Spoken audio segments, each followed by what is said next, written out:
Hello everybody, this is Question Mark back at it again with Innistrad Midnight Hunt. I picked up a pre-release kit and I've got a couple of set boosters that came with it as a kind of prize support because these are at-home pre-release that we're still doing at my local game store. And I figured that I would record the opening of it and upload it for y'all. I also have a few other things with me today. I have some secret layers that I just got in the mail, a few of them, as well as a full-on set booster box. I think what I'm going to do is break these up into separate videos, though. So I'm going to have one video for the pre-release kit. I may film the secret layers. I don't know if anyone wants to see those. I'll go ahead and do that. And then the set booster box will be its own separate video. You'll see them all uploaded here next to each other within the next couple of days, I'm sure. This is my first look at physical Innistrad Midnight Hunt cards. Obviously, being the pre-release, the set isn't even fully released yet until next week. But, it hardly makes a difference these days. I saw someone on the internet saying that they built a new commander deck using some of these new cards already, and various websites are saying that those cards are not legal in Commander. And they're worried about that. Like, what do you mean? Did this card get banned in Commander already? That just came out, nobody told me what's going on. And it's totally understandable that, the cards at pre-release are not listed as legal on most websites. And that's true for tournaments. It's actually not true for Commander. I believe the Commander Rules Committee has come out and said that that in Commander, cards are legal to play at the pre-release, starting with the pre-release. So that said, I have opened here a green D20. We're back to the actual spin downs now that Forgotten Realms has passed. I actually am kind of tempted to go back and buy some more Forgotten Realms at some point, just to get more of the randomized D20s, because we use these for life counters, of course. I got a bajillion of them, though. The randomized ones, I mean, I've been using that for deciding who goes first, and I'd like to have more than one. So, that said, my pre-release foil here is Willow Geist. And you know what? I feel like I should have looked up ahead of time what cards are the most valuable in this set so far. Because I don't actually know. I mean, Planeswalkers are a safe bet. Certain mythic rares and stuff like that. But I don't actually know what's most valuable here. Because, I mean, it's a standard legal set. So you can buy, draft booster packs for $4 when they come out next week. So odds are nothing in here is going to be like $50, $100. Real quick, I did also get the buy box promo Champion of the Perished, which I would think is cool if you could see it. See, you can barely see what's happening here. In fact, I'll even take it out of the sleeve, see if that helps at all. It actually looks maybe better on camera. It is so dark. You can barely see any of this card in real life here. Like, this is extended art, technically. Can you see a little, a tiny bit of texture in that last, quarter of an inch. Same thing with that sword, but disappears into solid black anyway. So, in my experience, Wizard of the Coast does have an issue with taking all the art that they receive and adding some extra saturation. And honestly, I kind of like things being a little oversaturated, so like that I don't complain too much about. But also darkening them. Every time that I try to make a proxy or anything, I go into Photoshop. With the art that you can find online, the original art for a lot of these cards. In order to make it match, you usually have to punch up the saturation by 10%, and the brightness, you have to knock it down by 10%, in order to match the way that it's actually printed. So every magic card is a little dark. And then the foils do something similar, where the lights are lighter and the darks are darker. It's like they pump up the contrast. Which means that you take a card like Champion of the Perished, and you can hardly see the dang thing. Okay. I think I need to zoom in here. Boop. There we go. Okay, you need to be able to see and read these dang cards after all. I don't want you zoomed out that far the whole time. All right, so I'm going to be examining a lot of these cards for the first time. You know me, I do a lot of commentary, so... and I may be building a sealed deck after this, although I don't think I'm going to film it. But let's see, we got Bat Whisper, 4 mana, 4/2, Vampire. When it enters the battlefield, if an opponent lost life this turn, create a 1/1 Bat creature token with flying. Okay, so it's got Bloodthirst on it. Enters the battlefield if an opponent lost life this turn. It always bugs me when they print a new card that uses a mechanic from an old card. Like, this is literally the Bloodthirst ability. But Bloodthirst is not evergreen, so they can't put the keyword here. So... when I make proxies, I do usually insert the keyword. This would be Bloodthirst, but you know, they're not going to do it here, and they never will. So that said, is this a good card? 4 mana, 4/2 common. It's a common. It's fine.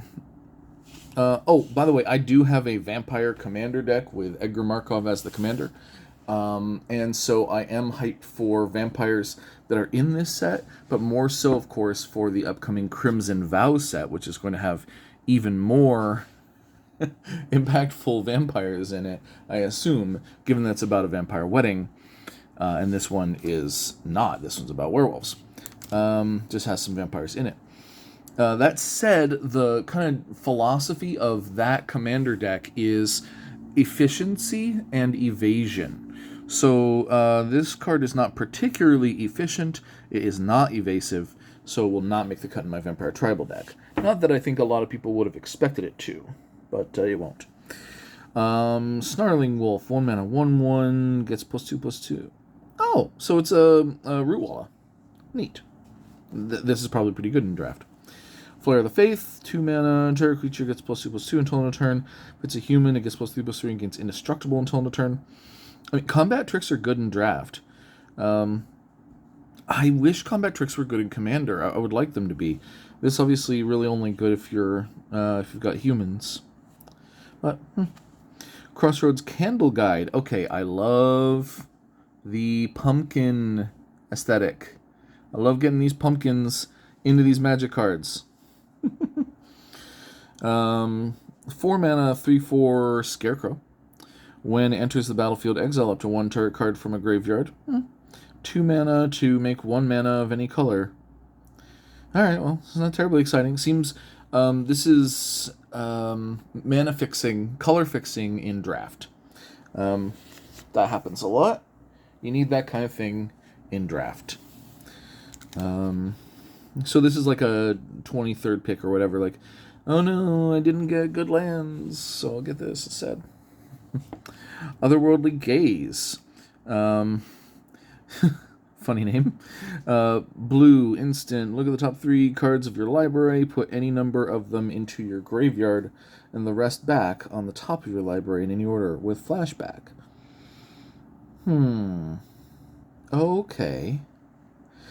I'm not quite sure how good this is. It's got flashback. It's an instant. It's got very little mana, so it seems like it's efficient. But at doing what? Putting a few cards in your graveyard? I don't know. I don't know about that one. Gavany Trapper, 1 mana, 0/2, and tap to tap creature. I mean, this is once again probably good in draft because you can turn off someone's bomb for 2 mana a turn, most likely. If they get a big old dragon or big old werewolf or something. Voldaren Stinger, a vampire warrior. She's in my color. She is efficient, 1 mana, 1/1. Voldaren Stinger has first strike as long as it's attacking, and for 3 mana it gets +2/+0 until end of turn.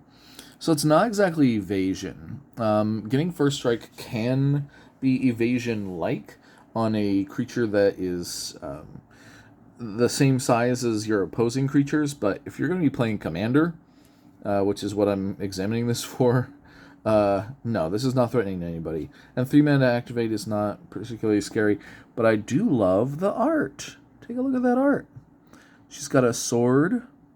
That's cool. That's how she has the first strike, I assume. She has a sword. Shadow Beast Sighting. Okay, what is going on in this art? Okay.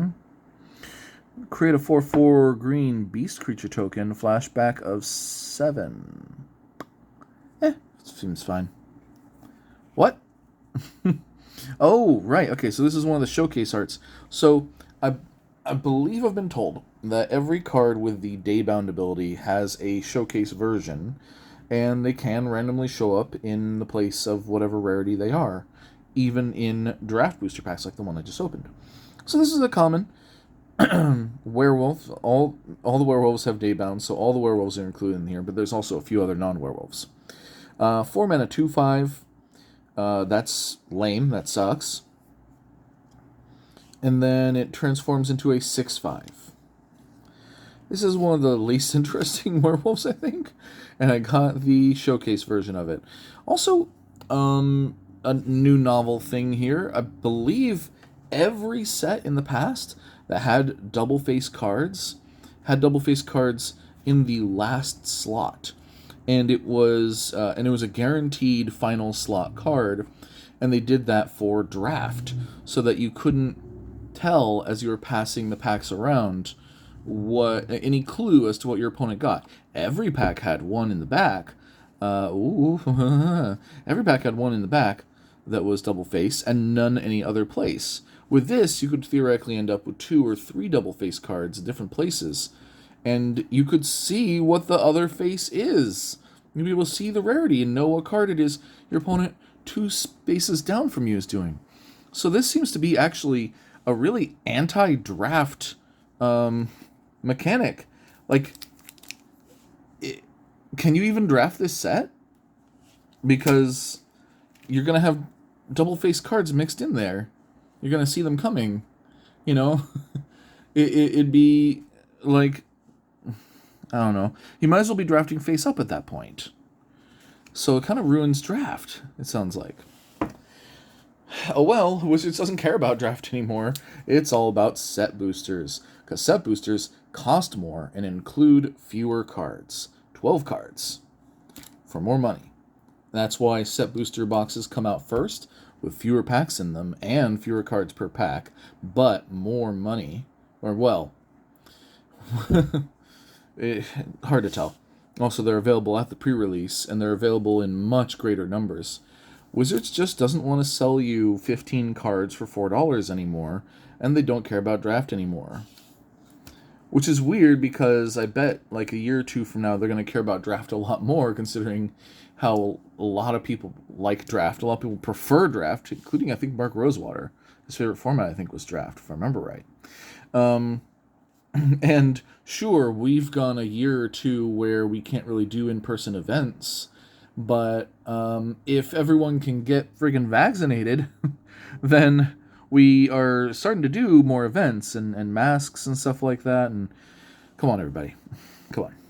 All right. Went on a diatribe. I haven't even opened a whole pack. Ominous Roost, 3 mana enchantment. When Ominous Roost enters the battlefield, or whenever you cast a spell from your graveyard, create a 1/1 blue bird creature token with flying, and this creature can block only creatures with flying. So, first off, I just want to say, this art, once again, is clearly darkened to the point where you can't see shit. I've been debating whether or not I want to curse on this channel, but honestly, you can't see shit here. It's so dark. Oh, and there's a little, like, print line. Faint, but you can kind of see it. Okay. And it is saturated a little bit over what the original art likely came out as, but, okay, but the quality of the actual card, I mean, it seems kind of cool. 1/1 flying bird tokens are relevant in every format, although not being able to block sucks, because then they can't be used as chump blockers. But 3 mana for a repeatable source of 1/1 flyers that just triggers for free off of whenever you... Okay, whenever this enters the battlefield or you cast a spell from your graveyard. There's going to be decks that want this, even in Commander. So that's cool. I like that. Let's see. I'm going to set these along the top here. Commons. We're to uncommons now. Brood Weaver. 4 mana, 2/4 spider. It's just me, or if they got the spacing on the word reach there wrong. I make a lot of proxies and design my own cards and stuff, and the spacing on the word reach is too short. Compare that to a normal creature card here. Can you see how the word reach is too close to the top of the text box? By about 4 pixels? Yeah, that's not that close. And in this case, I found the perfect comparison, because we've got a flavor text bar and then 3 lines of flavor text. And then above it, we've got 4 lines of rules text. The difference here is that the vampire has all 1 ability that takes 4 lines.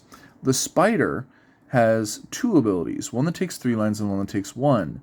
And between separate abilities, they do a hard return, which includes a few extra pixels of space. And within the same ability, they do a like an auto return or whatever, which has a little bit less space. So there's a bigger gap between reach and when than there is between when and 1/2 and the next instance of reach. And they have those pixels moving it up towards the edge here, which is possibly a minor typographical error. That might have been a mistake. Oh well. It only bugs me. It's not going to bug anyone else. Oh, Delver of Secrets. This is a completely uninteresting card that no one should have anything to say or talk about. Very boring. Definitely not going to be good in draft or sealed or standard or historic or brawl or legacy. I mean, it's definitely not that. What is interesting is that it is another double face card, so someone could have told that I had 2 double face cards. You could see Insectile Aberration when my pack is face down from across the table, potentially, if it got spread out a little bit.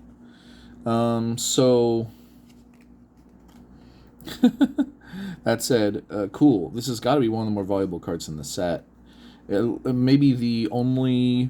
I know the Professor does a cutoff at $2. So, I don't know, maybe it's $2? I don't know where it's at right now. Sludge Monster. We got a rare.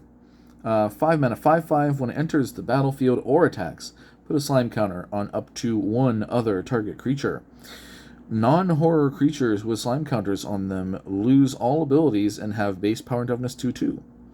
So this is cool. This card's really cool, actually, and I hope it sees play somewhere. It's probably going to be in some, fun casual decks or something. Because you can take your opponent's creatures, put sludge counters on them, make them 2/2s with no abilities, instead of dinosaurs or Eldrazi or dragons or angels or something. Now they are slimes. And that is... cool to me. That's like a horror story for them, though. They're Akroma got slimed. Avacyn, the Dragon got slimed. But also, if you have your own creatures and they're weaker than that, you're making like 0/1 Eldrazi drones, or you're making 2/2 decayed zombies. You put this on them, they lose decayed. They get bigger in some cases. Yeah, this is cool. Anyway, that's my rare. Then we've got, okay. So we've got an island here, and granted, I love the art, although once again they've darkened it so you can see. Let's see if it focuses here. On the left-hand area, there is basically no detail. In fact, the camera I think I've got here is lightening it up a little bit, perhaps, making it a little bit more visible than in real life. However, the really interesting thing they've done is this pinstriping in blue. It does look like it's etched foil. Like, it's a tiny tiny foil etching. But you can see it here when I'm moving the light around, and I can see it in real life. It's subtle, but I wonder, is that normal? Am I going to see that on all of them? Or is that something special? I don't know. Well, I'm going to set it aside like it's something special, and then I'll check in the future. Then we got a foil, Famished Foragers, 4 mana, 4/3 vampire. When it enters the battlefield, if an opponent lost life this turn, aka Bloodthirst, which is a mechanic that, once again, vampires used in like M12 or something like that. Add 3 red. And then for 2 and a red, discard a card, draw a card. Yeah, I mean, this card's actually kind of tempting. 4 mana for a 4/3, it gets you 3 mana back. I mean, I play Priest of Urabrask in my Kiki Jiki deck. It's a 3 mana 2/1 that when it enters, it makes 3 mana. So that one obviously breaks even, this one doesn't. But still, it seems like there's some potential here, but I don't think I'm going to be the one to capture it. So, foil, cool, set aside. Zombie token, neat.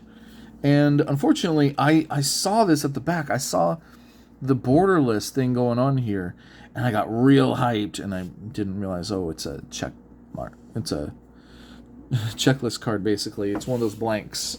So I was thinking, like, oh, did I get a borderless planeswalker in my first pack? No, no, I did not. No, I did not. Okay, so also, I have so many different styles of cards here. This is one of the things that is like a plague of modern Magic cards. So you have your commons, and you have your uncommons, and you have your rares. And in theory, you would have your mythic rares, so I don't have any yet. You've got basic lands with the possible etched pinstriping here. You got showcase cards, although you could break those down by rarity as well. I've got a pre-release foil, which you can tell that it's a pre-release foil because it says 2021 there in gold in the corner. I'm not opening this up, by the way, even though there may be something else inside here, because I know that there's a arena code that I want to keep secret. But I also have a checklist card, and I've got a token card, and an ad, and I know that there's more types of cards out there that I haven't seen. From borderless to different rarities of foils. So yeah, I did, the foil common. Yeah,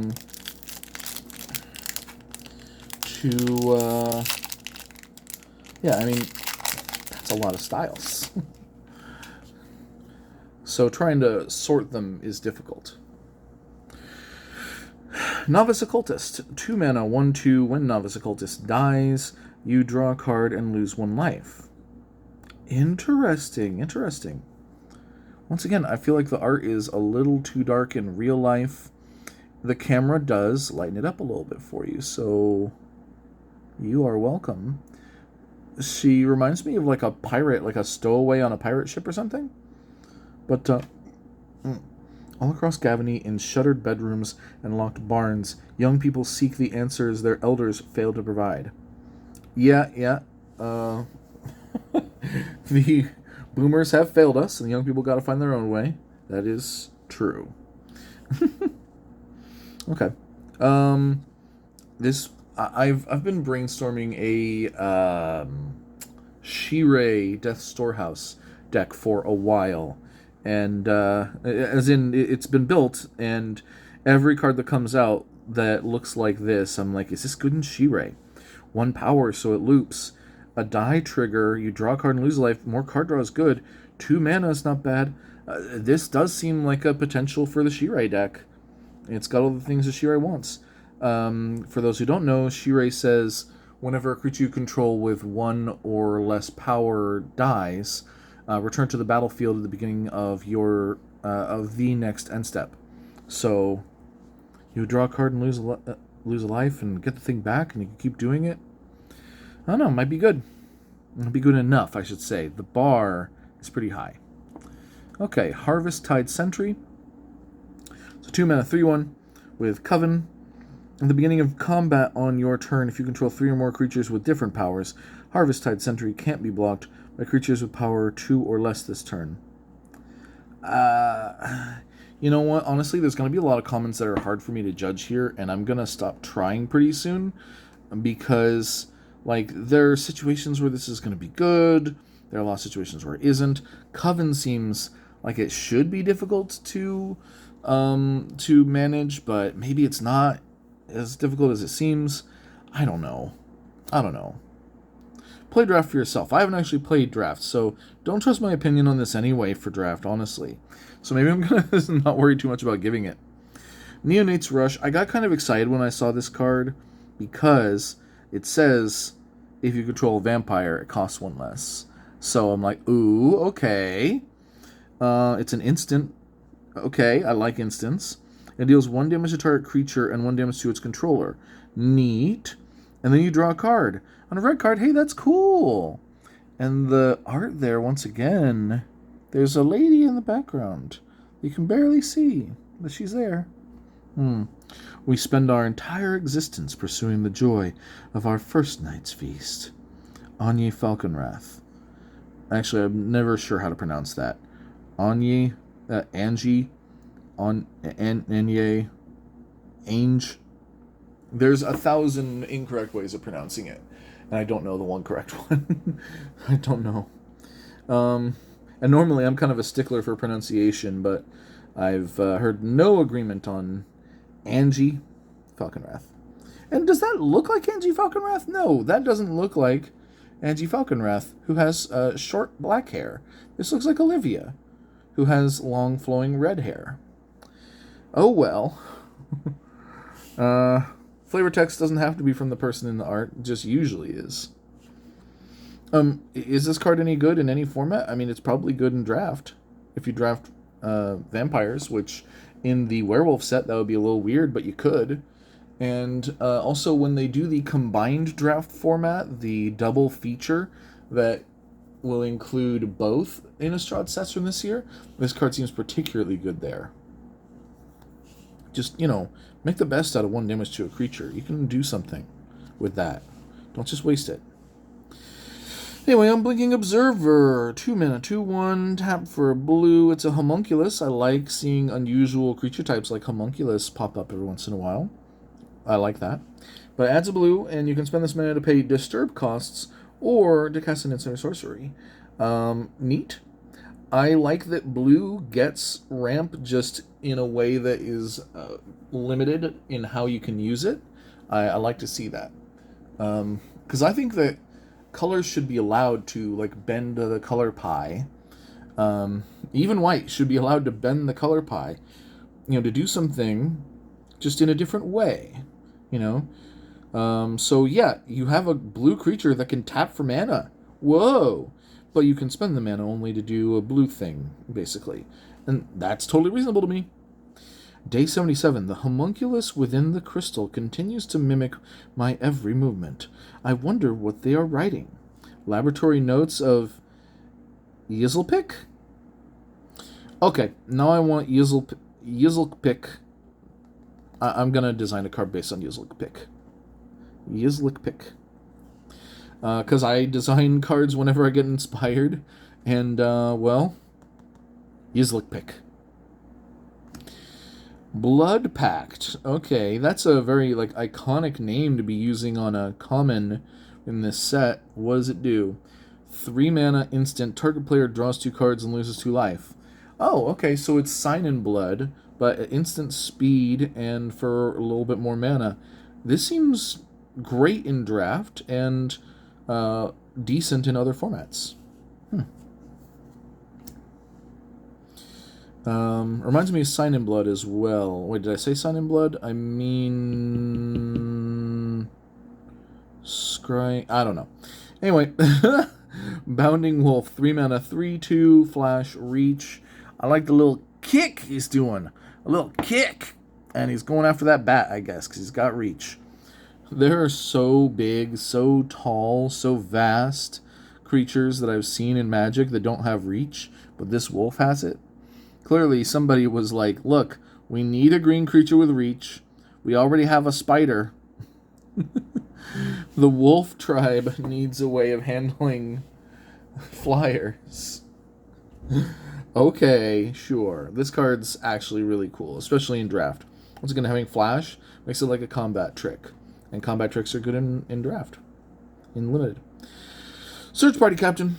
4 mana, 2/2. This spell costs 1 less to cast for each creature you attacked with this turn. Oh, you attack with 3 creatures and it's a 1 mana 1/1. When enters the battlefield, draw a card. This card seems sick. Put in Human Tribal, put in a go-wide deck. You can pay 1, maybe 2 mana for a 2/2 that draws a card. If you've got anything that cares about humans or cares about soldiers, this card could be genuinely sick. Get a foil one of these, throw it in your tribal deck, draw a card in white. Have a good time.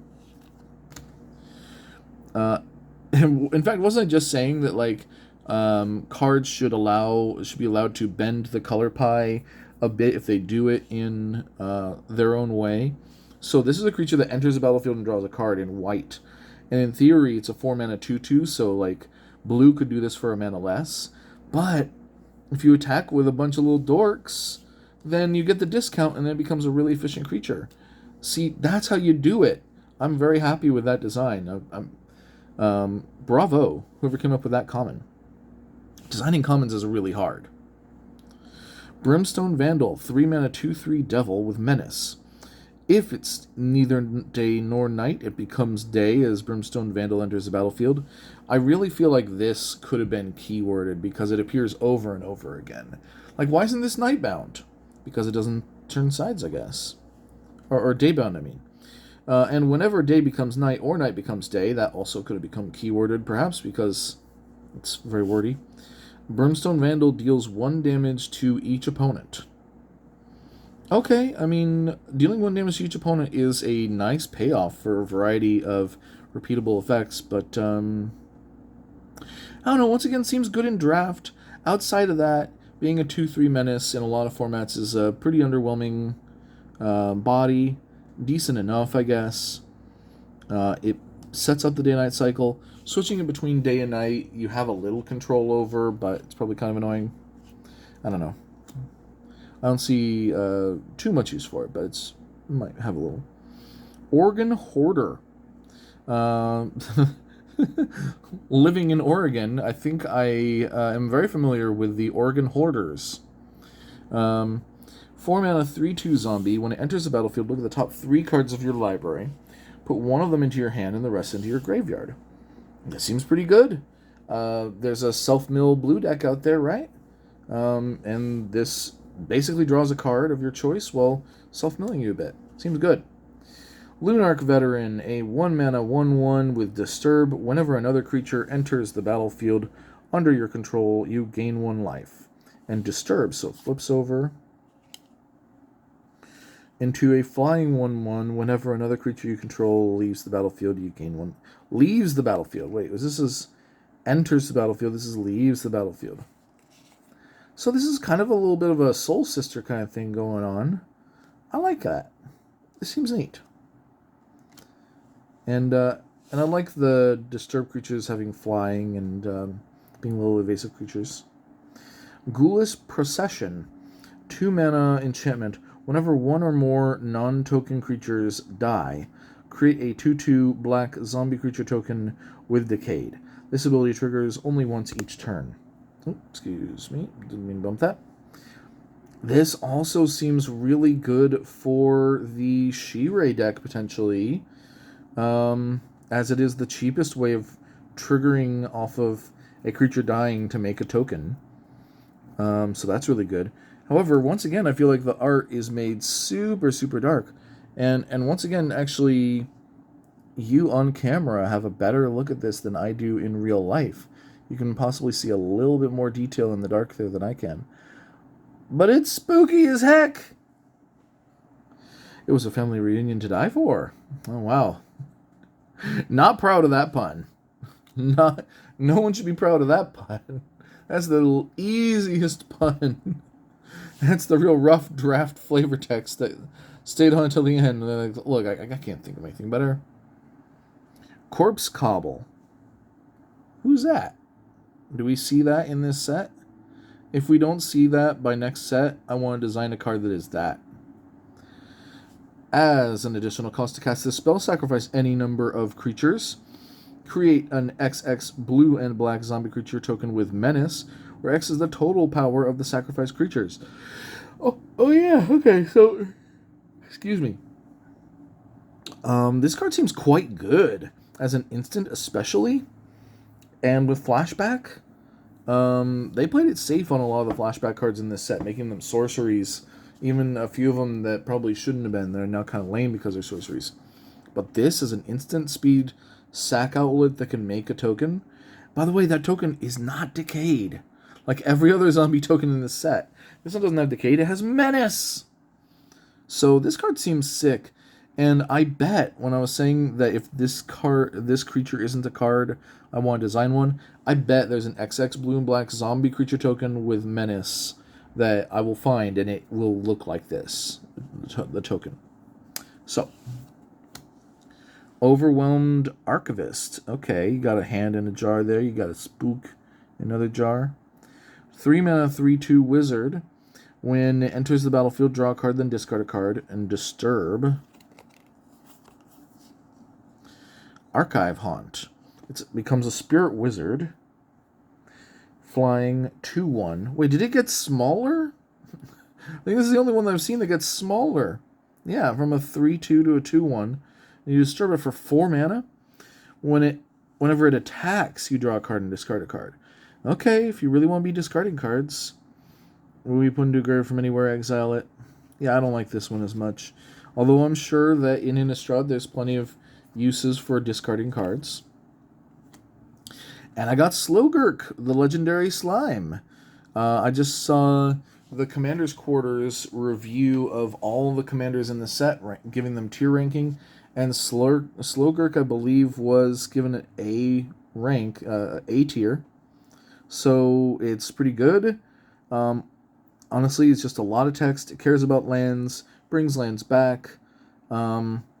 I was brainstorming a Ooze deck at one point, Ooze Tribal, that was blue-green.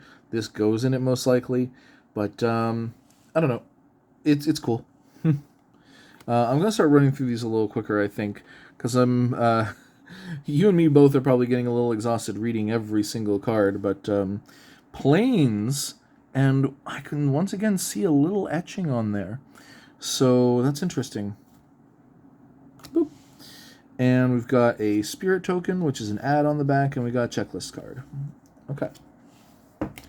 Alright, going to start running through these a little quicker, I think. I'm going to be pointing out foils, I'm going to be pointing out rares, I'm going to be pointing out showcase cards, anything that excites me, but I don't think I'm going to be reading every card going forward here. It's just too much, right? Oh, although I do like that this one is a reference to American Gothic, the famous painting. Because, I mean, after all, I imagine that doing research for Innistrad sets, they're Googling the word Gothic a lot, and American Gothic, the famous painting, probably comes up a lot. And they were finally like, let's do it. Let's make... Okay, I was thinking let's make 2 zombies. It makes 1 zombie, but it has flashbacks, so you do it a second time, and then you got the husband and wife. Alright. Pestilent Wolf, gains Death Touch. Neat. Evolving Wilds, that's right, they reprinted that again, but this time it has a real, like, autumn flavor to it. A little spooky, a little threatening with all the spikiness, but it's got some kind of warm colors. A lot of options for Evolving Wilds these days, so... Oh yeah, Unruly Mob reprinted again. I believe that's been in all 3 Zendikar blocks. Ardent Elementalist. Okay, neat. Mounted Dread Knight. Another vampire, but it's 5 mana. It's too much for what I'm doing. Ecstatic Awakener. Okay, I don't know what this one is. 1 mana, 1/1. Second of the creature, draw a card, then transform it. Activate only once a turn. Well, okay. Awoken Demon. 4/4. Ooh, look at that art. That's cool. Is he any good? Probably, actually. Given you can get them out on turn 1. On turn 3, you can sack something. You'll draw a card and turn them into a 4/4. And when you transform, you don't regain summoning sickness because it's not leaving the battlefield. So, actually, this seems sick. Get it out on turn 1. You play anything else on turn 2. Turn 3, you sack the other thing to this, draw a card, flip it into a 4/4, and beat down. This seems really good for limited and maybe for standard. Seems to me anyway. And the thing that you sack could be something that triggers when it dies, like the 1/2. When it dies, you draw a card. So advantage, advantage, advantage. Ritual of Hope. Creature you control +1/+1 until on a turn for 2 mana instant. That's neat.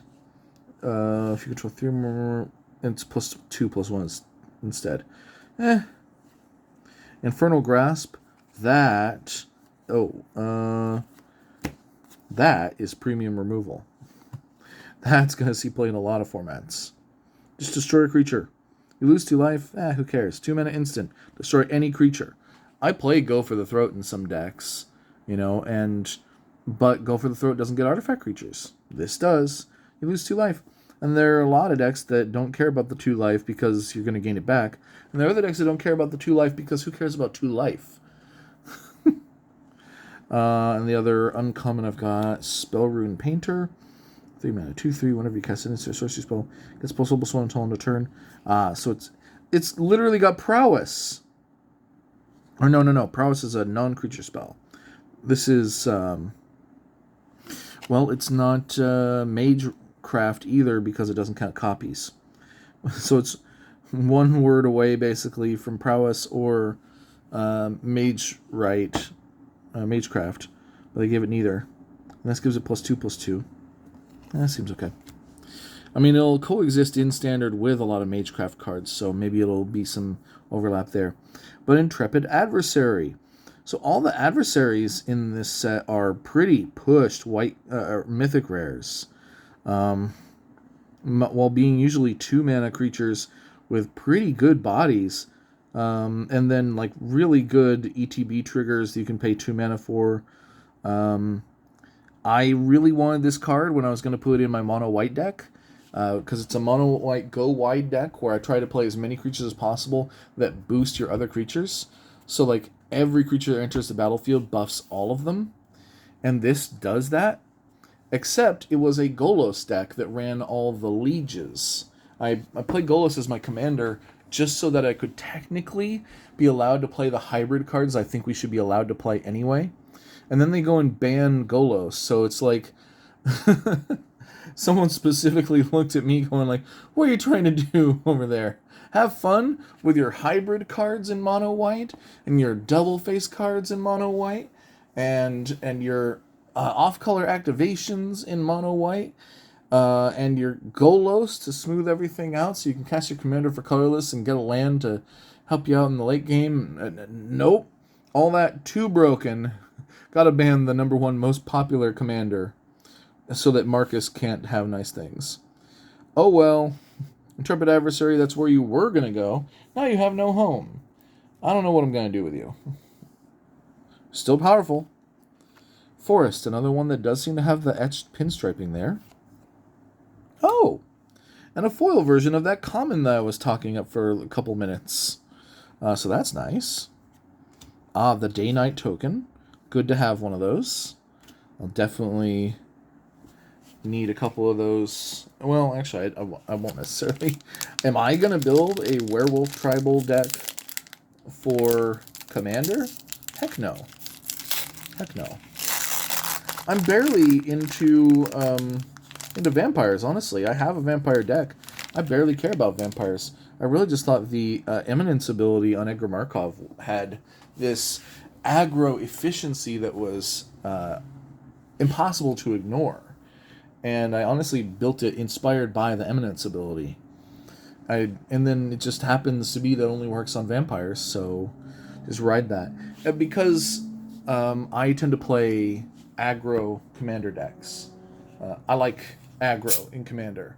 I like being the first to attack. I like being kind of, not worried too much about making friends, but like, hey, I'm going to ding you for 3 here. And I like just being honest about what I'm doing. Like, look, you're all my opponents. I'm trying to kill you.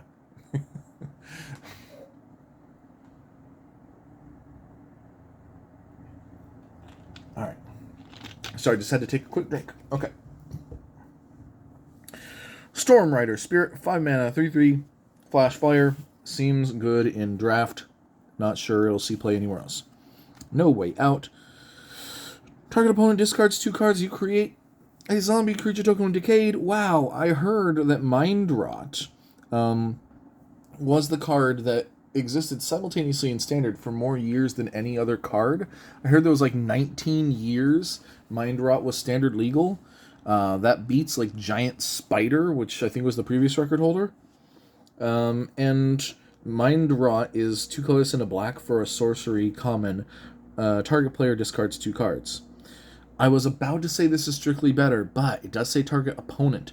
So, Mind Rot you could target yourself, and this one you cannot. Granted, even in decks where you do want to be discarding cards, you usually wouldn't want to waste a spell like Mind Rot on yourself in order to do it. You'd want to discard for benefit. But, still, this is very nearly strictly better than Mind Rot because it also makes you a 2/2 Decay Token, which, for anyone who hasn't, who's just getting exposed to this like Decayed mechanic, they are way worse than having a normal 2/2 creature. They can't block. They get sacrificed at the end of the first combat that they attack with. They are very limited use, so try not to overrate them. That said, this is cool looking. I haven't seen this before. Colors in a green. There's been a big trend in Wizards recently of making colored equipment. And they're, interesting, I guess. Does take away some of the benefit of being equipment, of being an artifact, being a colored artifact. You might as well be an enchantment aura at that point, but enchantment auras almost across the board sucks, so these are just kind of slightly better than auras, I guess. But it's kind of digging into the design space a bit. Regardless, 2 mana, when it enters the battlefield, attach it to target creature you control. Oh, cool, 1 free equip. So this is an aura. It gives +2/+1, but it re-equips for 4. Okay, I don't like cards that have really high equip costs, and it just gives a little power and toughness. I don't really like it.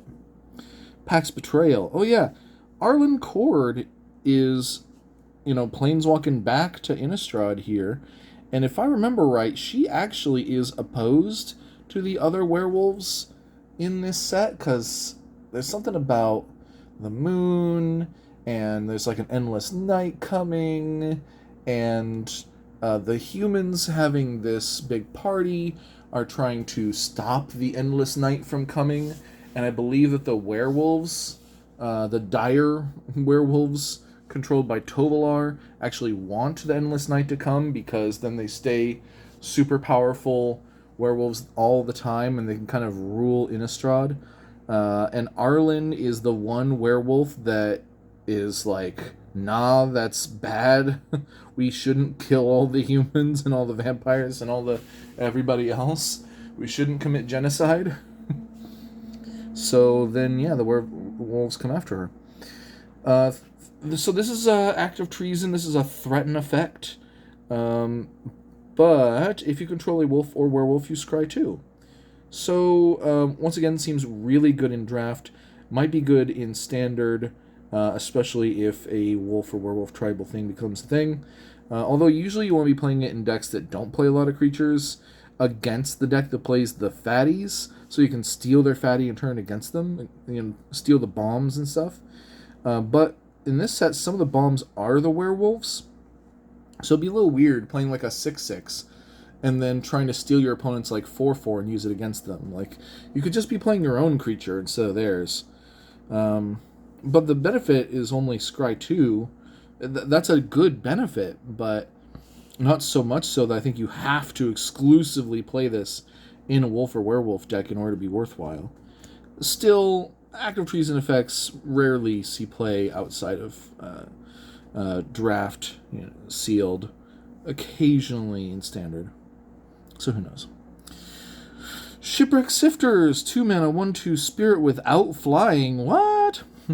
When it enters the battlefield, draw a card and discard a card. That old ability. When you discard a spirit card or a card with disturb, put a +1/+1 counter on it. Neat. I like that it's kind of an engine, but it's like a bad engine, kind of. So, I don't know, someone could do something fun with it. Duress. The classic Duress is a good card to have around. Revenge of the Drowned. 4-mana instant. Target creature's owner puts it on the top or bottom of their library.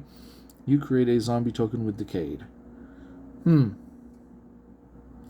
Target creature's owner puts it on the top or bottom of their library, meaning that they get to choose, I believe, whether it goes to the top or the bottom of their own library. Clarion Catharus, 4 mana with 3/3. So I have gotten back to reading literally every one of these cards because I don't actually know what they do. I saw a lot of the rares and mythics as they were spoiled, but I didn't see a lot of the commons. So kind of the worst of both worlds. I'm over the exciting cards, and I have to re-examine all the less powerful cards one by one that there's more of. Create 1 human seems fine, but not like amazing. Raise the effigy, 1 mana instant, choose 1. Destroy an artifact or target attacking creature. It's a combat trick. Seems really good in limited. Maybe in standard as well, I don't know. Okay, another showcase card. This one is a 3 mana 3/2 with Trample and Daybound. Okay, and the backside is a 4/4 with Trample and Nightbound. This is cool looking, and Trample is useful, so neat. Okay, second showcase card, but it's also a common. Necrosynthesis. 2 mana enchantment, aura, enchant creature. Enchant creature has whenever another creature dies, put a +1/+1 counter on this. When this creature dies, look at the top X cards of your library, where X is its power, put 1 of them into your hand, and the rest of them of your library in a random order. I don't know what to tell you. Neat, I guess. Whenever another creature dies, make this bigger. That could be good on something. I'm not sure what. Defend the Celestis. 4 mana instant. Distribute 3 +1/+1 counters among 1, 2, or 3 target creatures you control. That one seems only good in limited. I don't think that's going to see play anywhere else. Death Bonnet Sprout. I love seeing more funguses. I used to play a Thalid deck back in the day. Not many new funguses rolling around. But this one is cute. 1 mana. Oh, need to sneeze here. Hold on.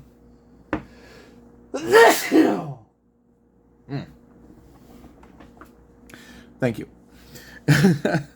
At the beginning of your upkeep, mill a card.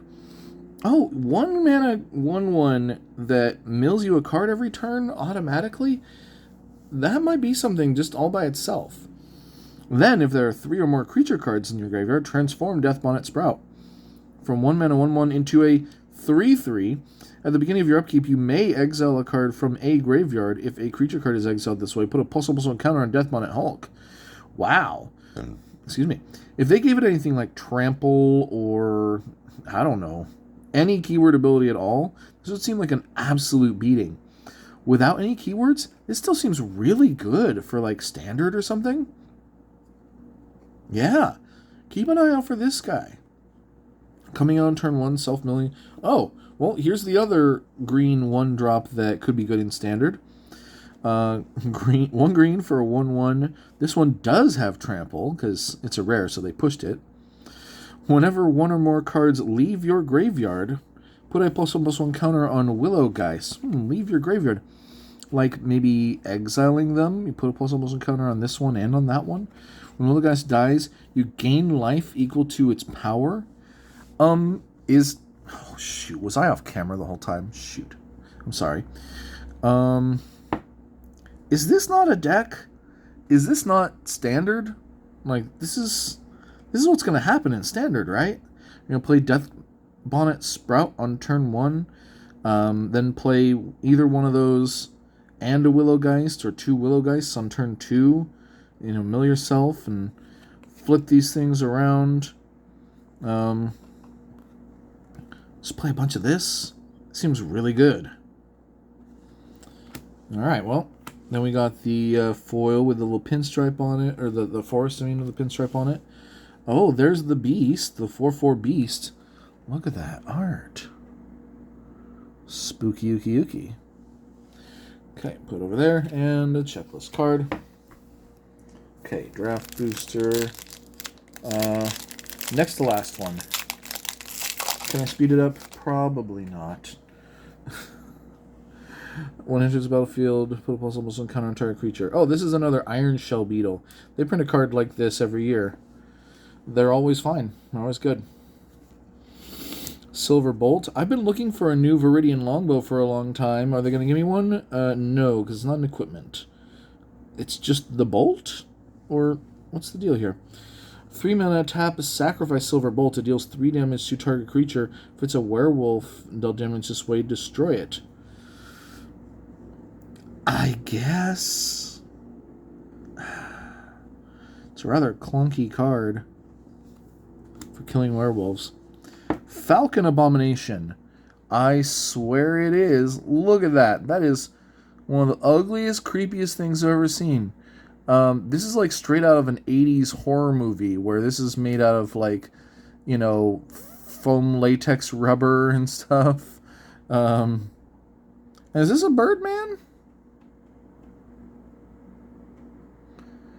Yeah, it's like he's a falconer because he's got a falconer's glove and it has the little traces on its legs. So, oh my god.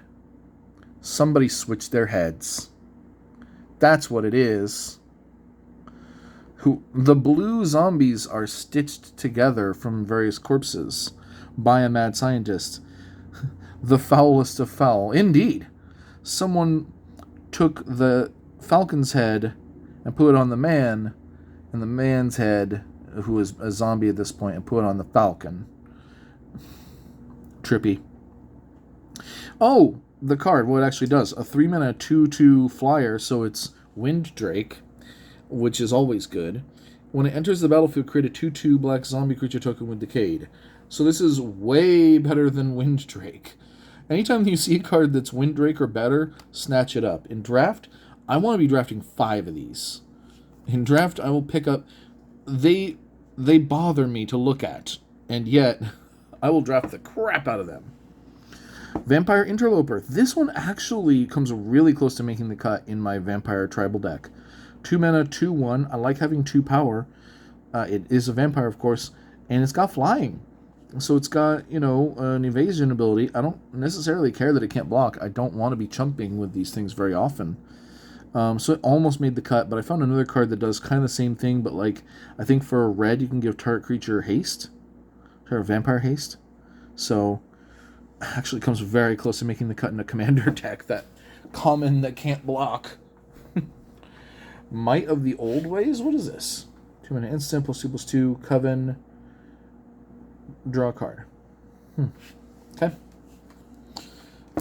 Once again, decent combat trick, probably good in draft. Hedge Witch's Mask, 1 white. I like that there are white witch cards in this set. That makes sense, especially in this setting. A creature gets +1/+1. A creature can't be blocked by creatures with a power of 4 or greater. Okay. This is one of those weird ones where, like, this bit, like, the 1 mana cost, the 2 mana equip, giving +1/+1, all, you know, being uncommon, all seem like draft fodder kind of stuff. But then a creature can't be blocked by creatures with power 4 or greater. That is not really relevant in draft so much. I mean, it is a bit, but you're going to be facing lots and lots of smaller creatures in draft, so it's at its least effective in the only format that was likely to run it. So, I mean, I don't know. I think if Blue-White Flyers is a deck, and it's almost always a deck, then this might be kind of good. I don't know. Eaten Alive! 1 mana sorcery as an additional cost to cast this spell. Sacrifice a creature or pay 4. Exile target creature or planeswalker. Wait a second. Is this not Spark Harvest or whatever? I think this is Spark Harvest.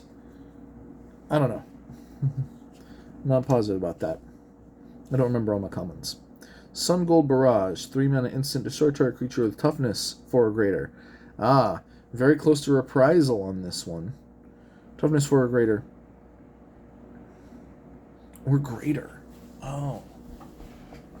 I was going to say, at what point is this not just like deal 4 damage to target creature? But it's interesting because it only kills creatures that have 4 or more toughness. It doesn't kill the little ones. Pretty good white card, I think. Burn the Accursed. I'm pretty sure you pronounce it Accursed, as opposed to Accursed. Anyway, 5 mana instant, Burn the Accursed. Deals 5 damage to target creature, that's a lot, and 2 damage to that creature's controller, that's a decent chunk. If that creature would die this turn, exile it. Well, unfortunately, it's a 5 mana burn spell, and those don't see a lot of play in anything. You will, well, I mean, in draft, once again, in draft. That's what draft packs are for, right? That's what commons are for, basically, is for draft. So it's good in draft. 3 mana, 2/3 vigilance is okay. With disturb, put into flying vigilance. Oh, the relationship with the doggo. That okay, because that's a good doggo, and then that's an extra good doggo. I wish that there was some text on here that said, like, and it makes a dog token that can't die or something. A flying vigilance 2/1? I guess with flying, it doesn't matter so much what the toughness is. Okay. Gowny Dawn Guard. 3 mana, 3/3. There's a lot of text on this one. Ward 1. Okay, I like Ward a lot. If it's neither day nor night, it becomes day. When day becomes night or night becomes day, look at the top 4 cards of your library. You may have a creature card with mana value 3 or lesser among them and put it into your hand. This seems really good in, like, possibly human tribal or even soldier tribal. Any deck that has lots of creatures with low mana value, this seems really good. This could be good in standard. This could be good in other formats as well that aren't too fast. You got to have a few turns to get the most use out of it. So a slower format. Oh, Flesh Shaker. A lot of people's nominations, including myself, for the spookiest card in the set. First off, let's get a real close look at that art. That is not a cow. That is not a minotaur. That is a human assassin. It's got a meat cleaver, and the bull head is a mask it is wearing. It's got other knives on it too. It is a soulless husk of endless hunger. Flesh Taker is a white and a black for a 2/2. Whenever you sacrifice another creature, you gain 1 life and scry 1. Oh, so it likes when things die. And for 1 and sacrifice another creature. Oh, so it does the killing itself. Flesh Taker gets +2/+2 until end of turn. Oh, so it can become large enough to be threatening. Oh, well, that's good. We wouldn't want our, like, Texas Chainsaw Massacre kind of character to be just a lowly 2/2 forever and not be able to threaten bigger things. So, yeah, cool card. Probably good in limited. Might be good in standard. Might be good in fact, definitely good in Aristocrats decks that play both black and white. Very spooky. Mysterious Tome. 3 mana artifact. 2 and tap. Draw a card, then transform Mysterious Tome. Oop, don't look. Chilling Chronicle. Colorless tap. Tap target online permanent, transform it. So I think this would be great if it was you may transform it on both sides. Given that it's not you may transform, I think the card's okay. Lisa, Forgotten Archangel. Okay. Well, I know someone who wants Lisa, the Forgotten Archangel. And if they don't get it some other way soon, I'm going to maybe mail it to them. I'd love to get the showcase version instead, but Lisa seems really good. Very similar to She-Ray, actually. Yeah. And then Swamp. I like the swamps in this set. I like the purple pinstriping. I'm going to replace some swamps in some decks with those ones. Another zombie token. Oh. Totally lost? Let us help. Hey, Fibblethip. Okay, last draft booster pack.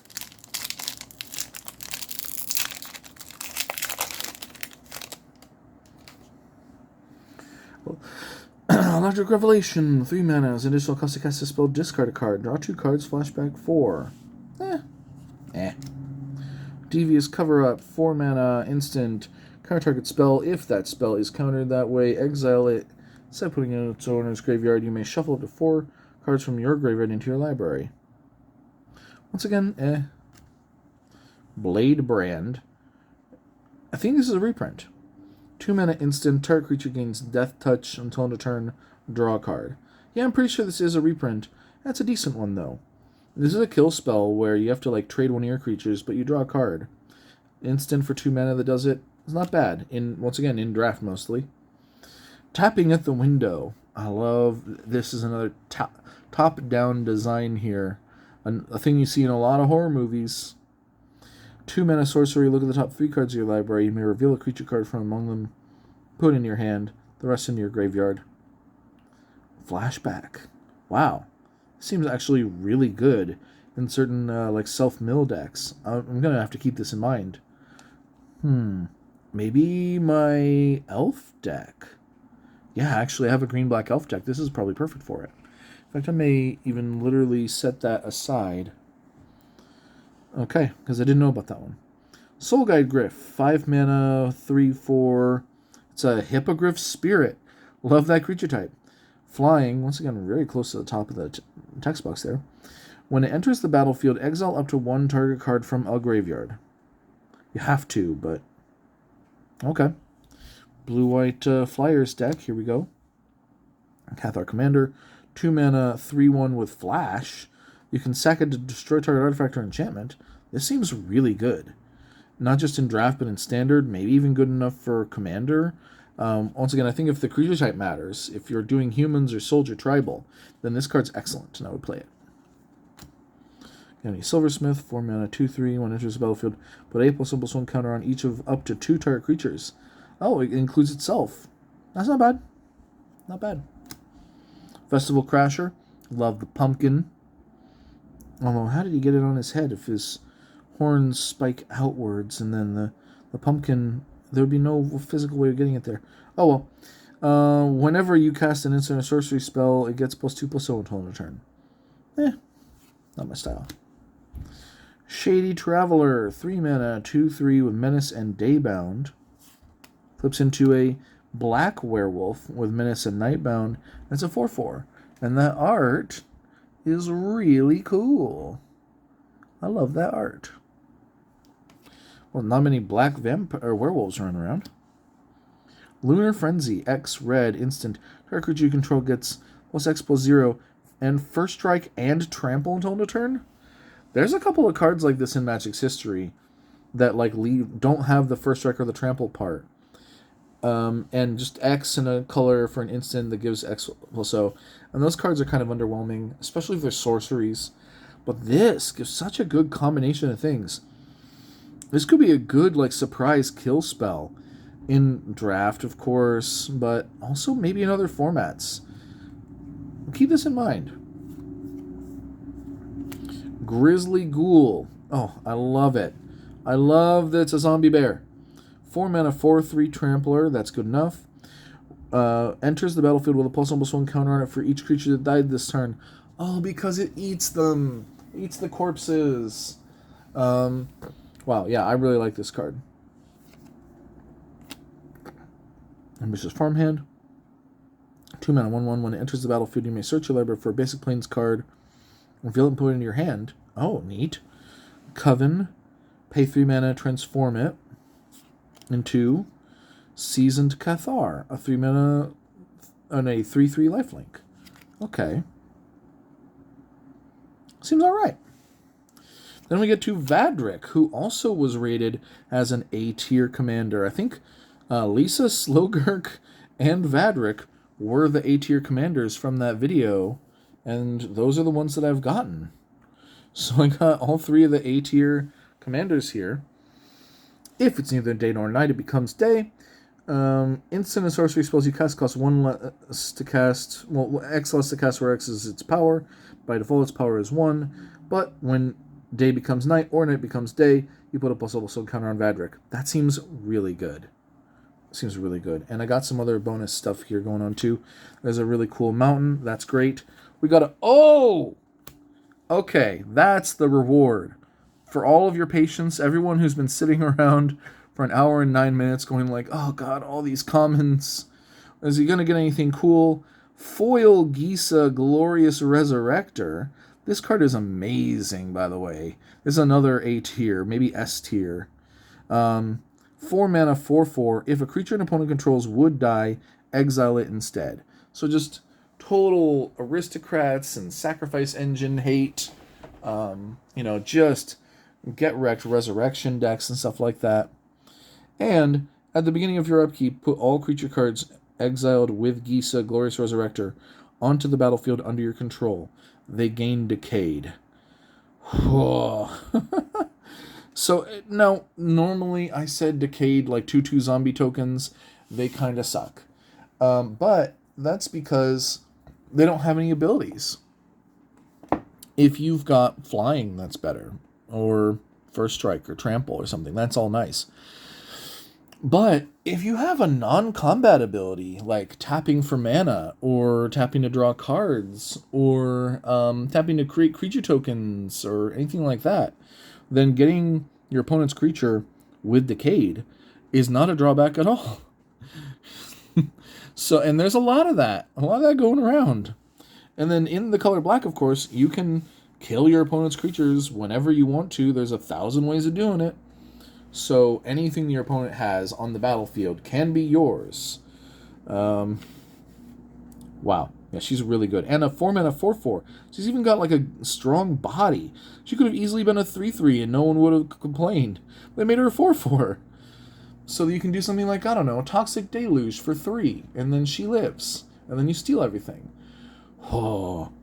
And they put onto the battlefield for 0 mana. Now keep in mind, they do enter during your upkeep, so they'll come back, and then they'll have Summoning Sickness for a turn. And then the turn after that, they'll be able to attack and get their Decayed trigger. Also, there was a rules question online about using Homeward Path along with this, because Homeward Path is a land that can tap, and it says each player gains control of all creatures they own.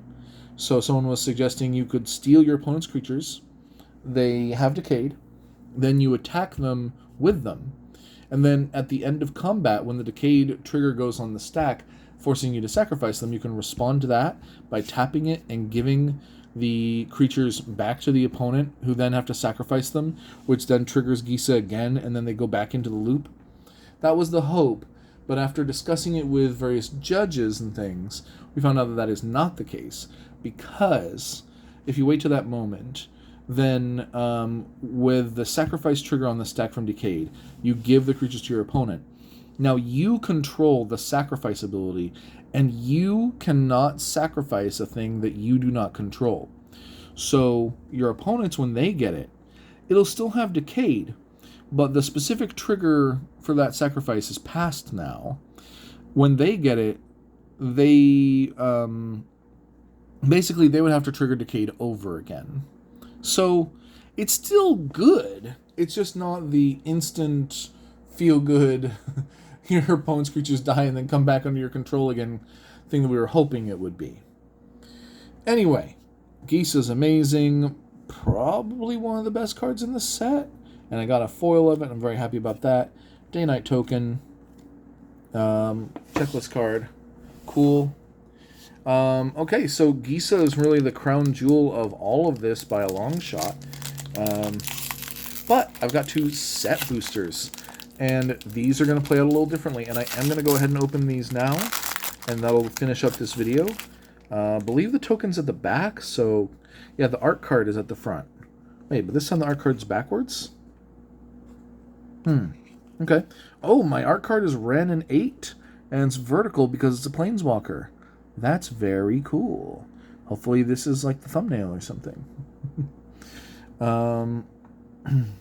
Then, oh yeah, that's a new type of card. I have to make its own line. We've got a Swamp, which once again has the etched pinstripe.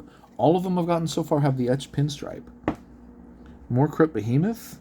5 mana, 7/6 zombie giant. As an additional cost to cast this, sacrifice a creature or pay 2. Menace. Okay. Blood Pact, we've seen. Novice Occultist is cool.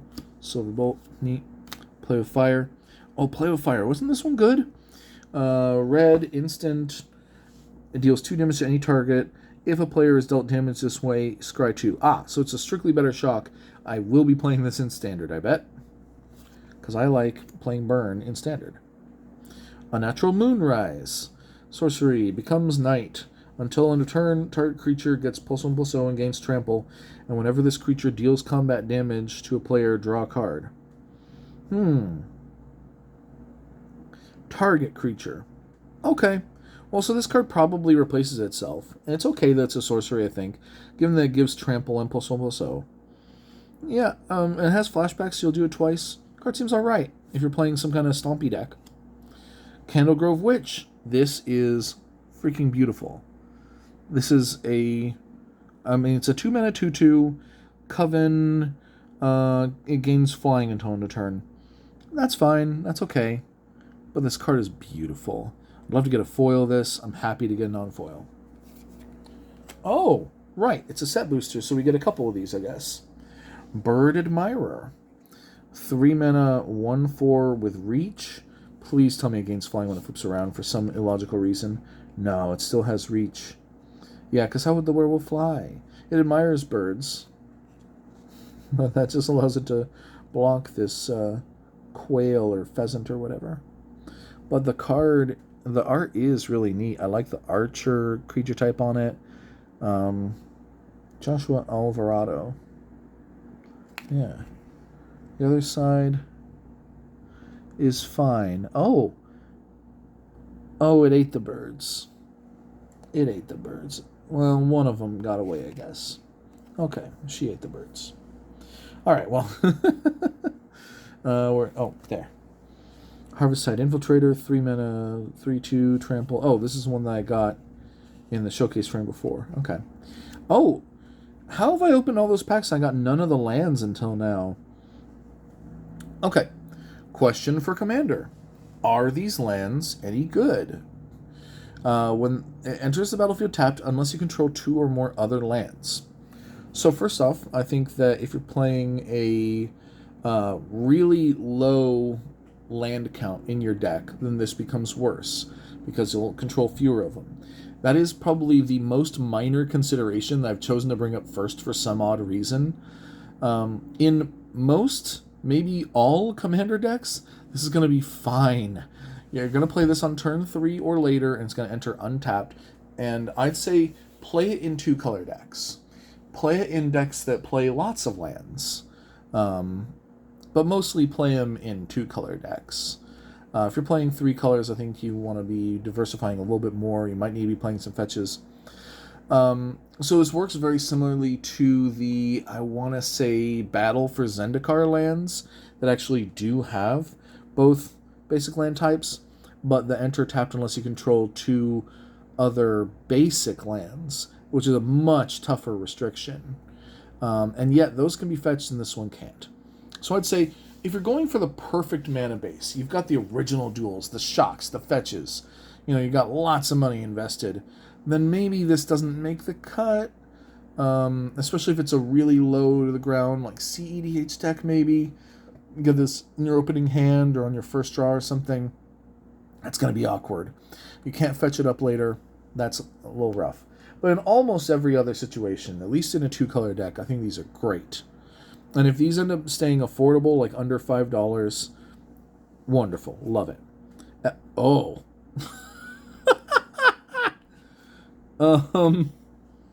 A foil Willowgeist, you say? Oh, and a Devil Token. Ooh, I like this Devil Token.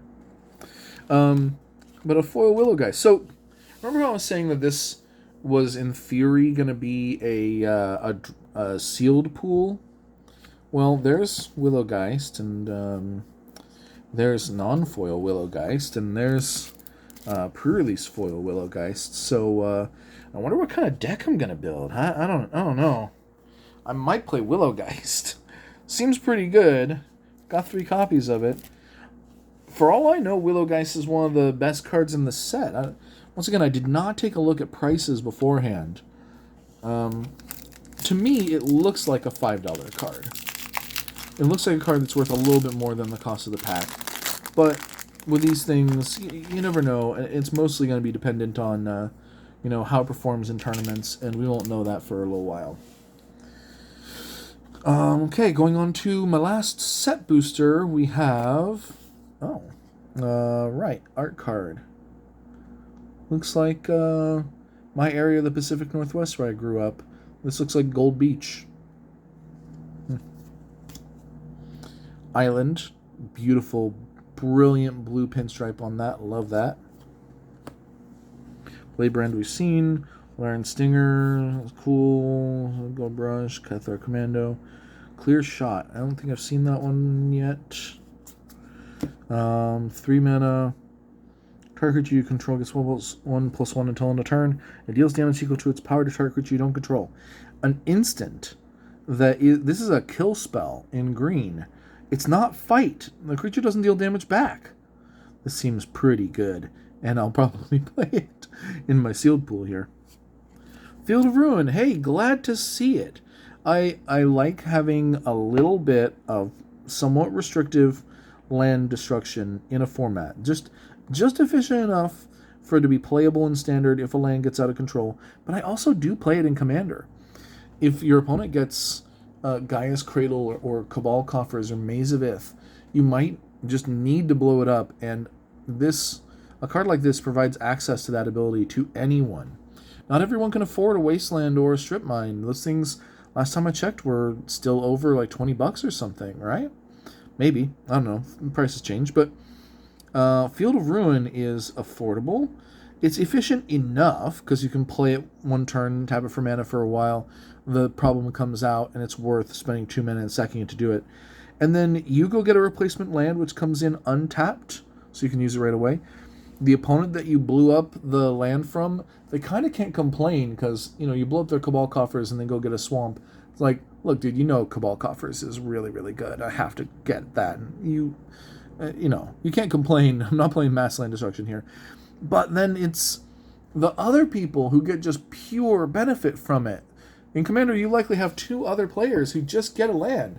And boy, do they love you when you take out the Maze of Ith or the, Sarah's Sanctum or whatever, the Cradle of Itlamok that your opponent's got, and give them a free basic land out of nowhere.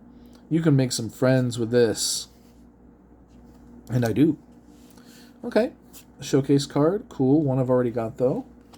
This card I like, but already even got a foil of it. Put some things in the wrong stack over here. And Gale Drifter. Okay. 4 mana, 3/2 flying with Disturb. 2/2 flying with Disturb. Okay. Well, I mean, if you're playing blue-white flyers, this card seems okay, but otherwise it's pretty bad, it seems.